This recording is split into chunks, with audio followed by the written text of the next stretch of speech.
I'm Aruna Das. I'm an image consultant and a life coach. I'm also the chapter president of the Chennai chapter of IMPA, which is the Image Management Professionals Association.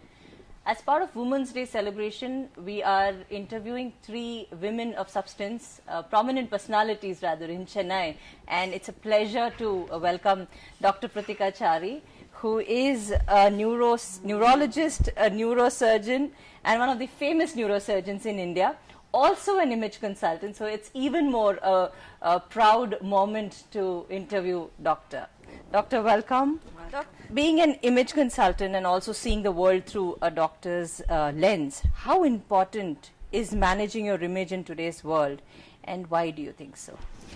Managing one's image in today's world is extremely important for a very important reason is that we are experiencing change at an amazing speed. True.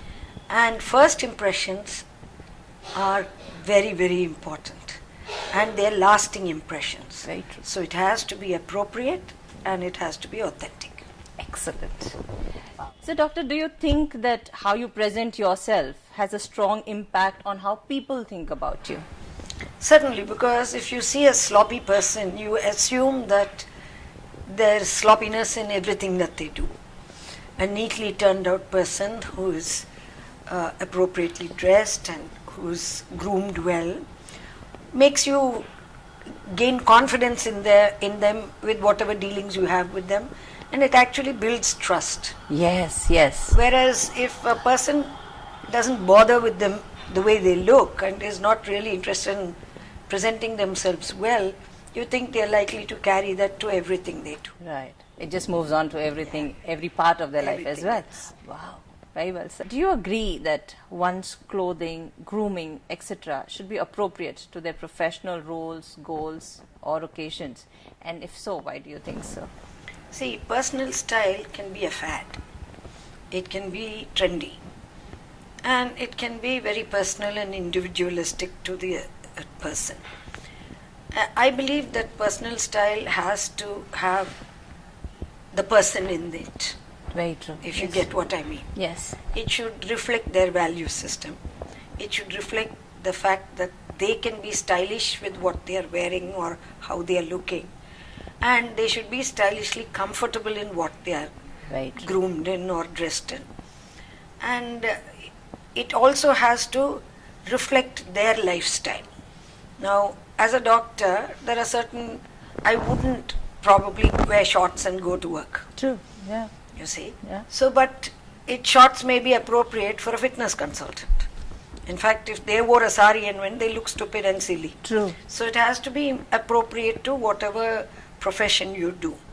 Now, in my own case, I always dressed well, but after doing image consulting, I think where my clothes are more fit appropriate. And also, they are stylishly comfortable. True. Because earlier comfort was a very determining factor and the style took a second place.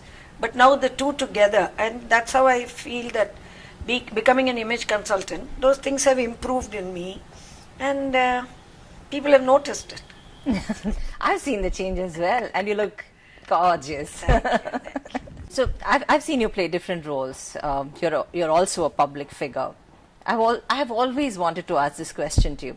What aspects you think have enabled you to be an influencer and yet manage work-life balance so beautifully? You're always on time for meetings, for everything, and I really admire that about you. How do you balance it out? First and foremost, work-life balance is a myth. It is work-life integration. And I believe in leading by example. So whether it is my image or whether it is my soft skills or whether it is training somebody or leading a group of people or whatever it is, I believe that the maximum compliance will come from people if you live the role that you're expecting others to live or to be. So I think that sort of over the years has been trained into my head by my father, who was an army background. Ah, no wonder. You see, so we did have a sort of a army upbringing with a lot of discipline and punctuality and all those things. Plus, My school also fortunately had instilled these values into us. And so when we prioritize, and the second thing is prioritization. So all of us can't do everything we want to do or everything that's expected of us by the world. True. So we have to learn to accept what serves us and what actually gives us pleasure. Not even the word pleasure, I'll say gives us joy.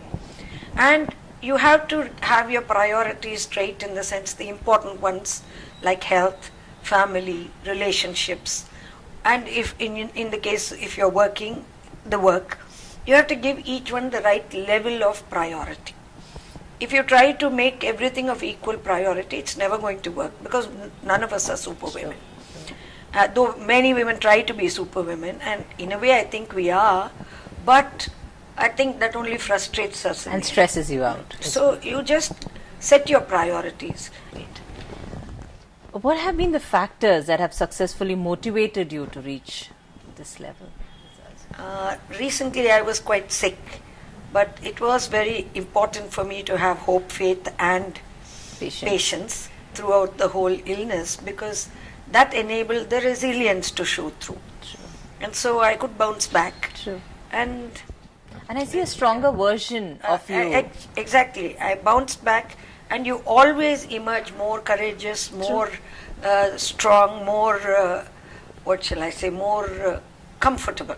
What message would you like to give to all the women who wish to have an identity for themselves? All of us are born beautiful and talented in some unique way. Everybody. I don't believe there's even a single person who doesn't have something special about them. So if you live your authentic life, you'll find that your inner beauty comes through, and no matter what outer beauty, what outer shape, whatever we have, yes, image consultants improve all that, but what really matters, I always say, beauty is in the expression of the face. It's not just in the features of the face. It is in the expression that is carried in the face.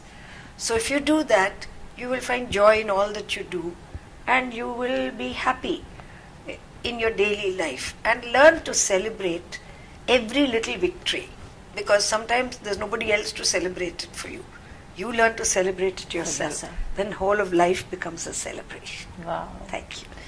It's such a pleasure interviewing you, Doc. It's an honor. It's an absolute honor and privilege to be interviewing you. Thank you so much for taking time out from your busy schedule. Thank you.